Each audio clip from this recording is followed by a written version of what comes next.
Since we decided to stay for a while in A Coruña, we took the opportunity to explore the beautiful surroundings. Strong weather system kept rolling through every few days. But we took it slow, knowing we'd soon be heading back to China. Winter was closing in, and the trees had started to shed their leaves. One day we found fresh mussels and cooked them on board with onions, white wine and cream. Simple but perfect.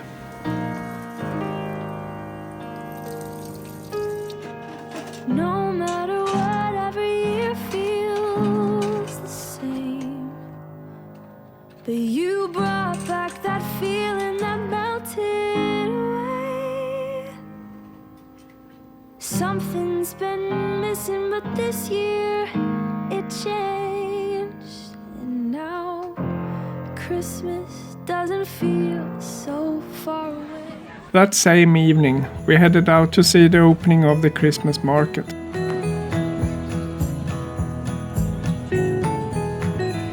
It was the first Sunday, and the lights had just been switched on. I hope they buy your flowers.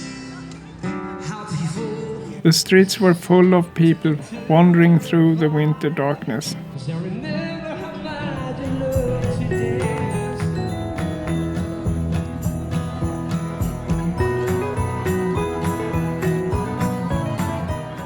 Then it was time to leave the boat. We packed everything we needed for China, left all lockers open, put the dry goods on top of the table and on kitchen countertop.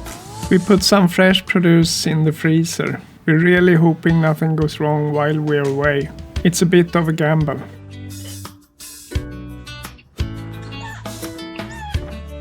After turning on the dehumidifier, we locked up the boat and walked to the waiting taxi.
Our journey would take us from Coruña via Madrid to Chongqing.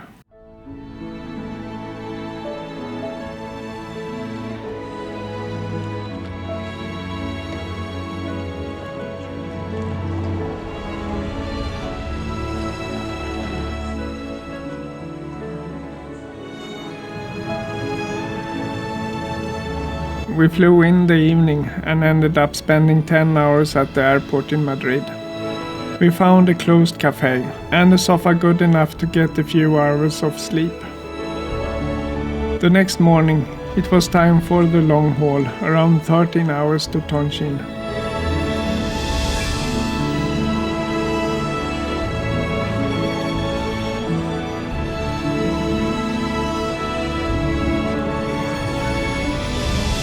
It was already evening when we arrived in Chongqing.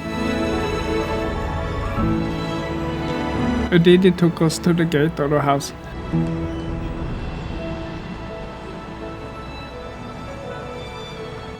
But 5 floors without an elevator, that was all on us. We went out for dinner at the local mall. A buffet for just 45 RMB for both of us. Hard to believe. On the way back we passed one of the many public exercise groups, a very common sight here. The very next day, we started moving into our new apartment, this time with an elevator.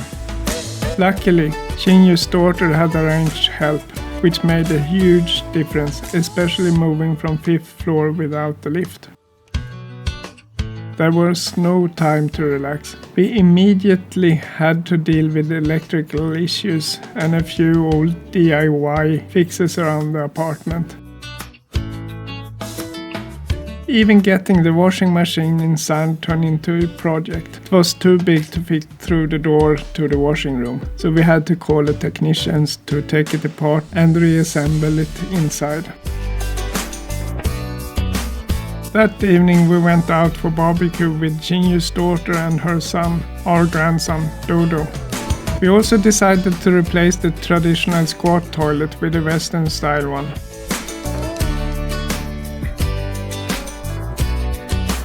One evening we were invited to Jingyu's daughter's cousin's restaurant, where we were served a whole roasted lamb.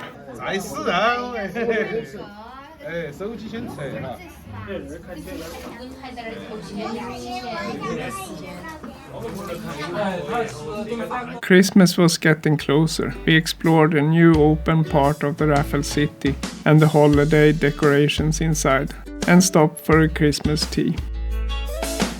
On Christmas Eve, we had a dinner in a restaurant together with the closest family, and Dodo received his Christmas present.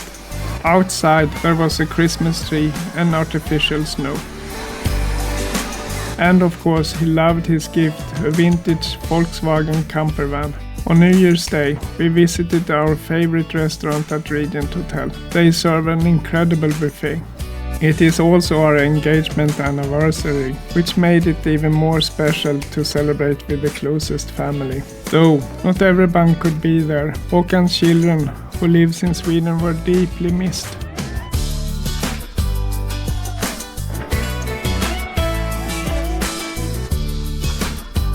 The restaurant surprised us with a happy anniversary cake, and we made sure to capture a family photo. In the next episode, we travel to Thailand, experience a drone show, and prepare for Chinese New Year.